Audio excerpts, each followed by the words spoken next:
fungsi jabat ke beberapa pejabat. Tanggapan Beda dong tuh di fungsi ya. Jadi gini, saya sendiri kan tidak merasakan di fungsi itu. Jadi saya lulusan 92, sudah terakhir kita nggak ngerti, masih letnan baru ngerti, taunya jadi Danton aja ya. Jadi kalau menurut saya ada orang yang nyangkut ke zaman dulu lagi. Sejarah adalah kita tempat pembelajaran, tapi mari kita berpikir saat ini ke depan, baru kita belajar dari sejarah ya. Jadi kalau dibilang kita orang yang berpotensi bisa menjabat di suatu tempat, ya memang kan nanti ada seleksinya berdasarkan kemampuan. Saya dengar masih banyak bilang, apa hubungannya tentara dengan kementerian ini? Ya kami juga punya dasar pendidikan lain ya. Saya punya background S2 saya di Amerika, Community Economic Development. Saya sudah praktekkan di dunia militer ini ya kan. Sudah membuat konsep bagaimana membuka lahan, bagaimana sistem pengairan di daerah-daerah, kami sudah lakukan karena saya punya background.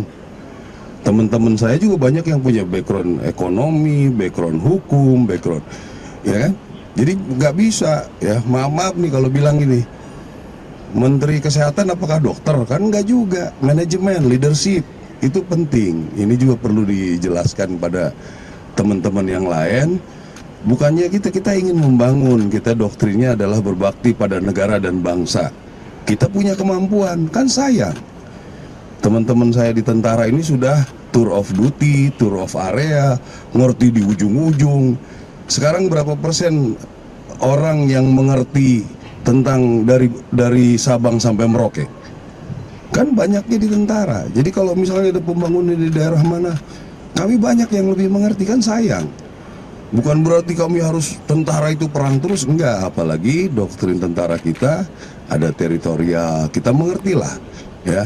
Yang mengerjakan di daerah membantu Kementerian Kesehatan kita lakukan, sudah sampai kemarin puncaknya di COVID kan. Mengenai pertanian, teman-teman dengan lihat sendiri, kita bisa membantu mengerjakan dengan fasilitas kita. Karena pengalaman-pengalaman ini kan bisa digunakan, bukannya kita mau bikin orde baru lagi. Gue mikirnya ke situ terus ya. Sekarang orang yang berpikir seperti ini, maaf ya, jangan jadi berpikir masa lalu lah. Saat ini tantangan bagaimana ke depan, belajarlah dari masa lalu, boleh ya.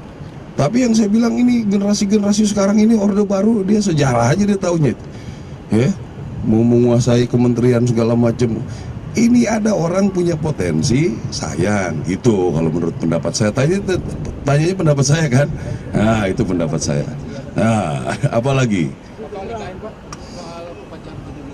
ya udah kita siapkan. Kalau saya kan ngomong angkatan darat, kita sudah siapkan sebatas bagaimana pengamanan, karena ini berbatasan, ada dekat dengan perbatasan ke arah utara. Kami sudah siapkan artileri, Arahanut, Armet untuk pertahanan, kavalerinya, bagaimana untuk pengamanannya ya. Mungkin kami kan di ring 2 setelah Pas Pampres ya, dan dengan bekerjasama dengan Angkatan Laut, Angkatan Udara, udah kami siap semua ya. Dan memang belum terlalu rumit lah, karena persiapan kita kan untuk 17-an dan juga menata nanti ke depan lah kira-kira. Wah nggak terlalu banyak lah, berapa ribu aja ya. Kita ribuan nggak banyak nih, karena tentara itu ada berapa ratus ribu ya kan. Kalau hanya perlu 5.000, 6.000 itu gampang lah itu ya. Oke, apa lagi ya.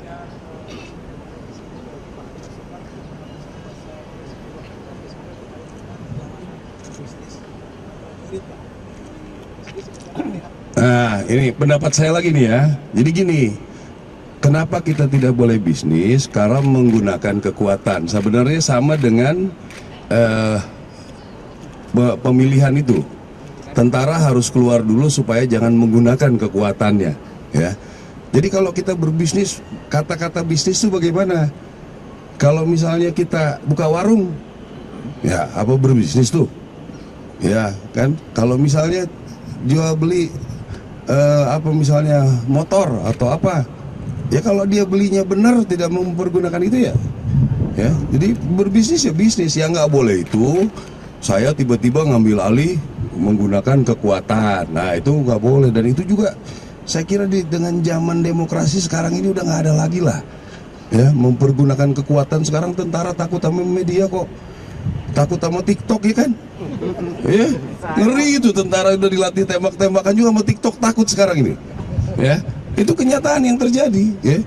Jadi nggak usah lah terlalu berpikir kemana-mana, silakan cek potensinya bagaimana ya, kualitas background pendidikannya bagaimana, kenapa bisa masuk, itu silakan dicek gitu ya. Jadi nggak ada masalah mau bisnis. Emang kalau saya mau jualan apa gitu jadi agen yang legal ya, kenapa nggak boleh? Karena batasan bisnisnya kan susah nih ya. Masa kalau misalnya sampingan kita terus jualan rokok karena memang kurang uang, kan halal, kan di luar jam kerja.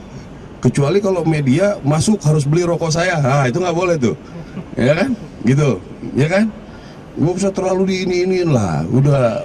Nggak, kita ini kan semakin baik hukumnya ya, semakin baik semua hukumnya, nggak bisa lagi sewenang-wenang boro-boro ini ya.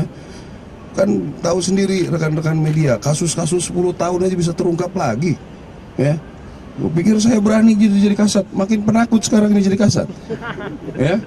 Saya pikir dulu udah paling hebat tuh kasat, bisa segala macam. Di jalan aja malah saya marahin supir, hati-hati, jadi gitu terus tuh. Tanya supir saya tuh ya, sama radio ini tukang motor, motor kamu jangan ngeok-ngeok terlalu kenceng, karena udah nggak enak, udah lain zamannya ya, sudah lain. Tolong sampaikanlah teman-teman, udah lain, orde baru ya, terlalu jauh gitu loh. Ini yang generasi sekarang boro-boro tahu orde baru, bapaknya mereka aja mungkin banyak yang lahir sesudah orde baru nih, bapaknya mereka ini ya. Kan ada, masih ada Liting berapa nih yang paling muda ini, ada Liting 98, udah nggak ada orde baru, udah punya anaknya, udah pajak, masih juga ngomong orde baru ya. Gitu kira-kira ya. Terima kasih Bapak. Nggak apa-apa, belajar sejarah bagus ya, saya juga dukung lah ya. Itu oke. Siap, Ya, terima kasih ya.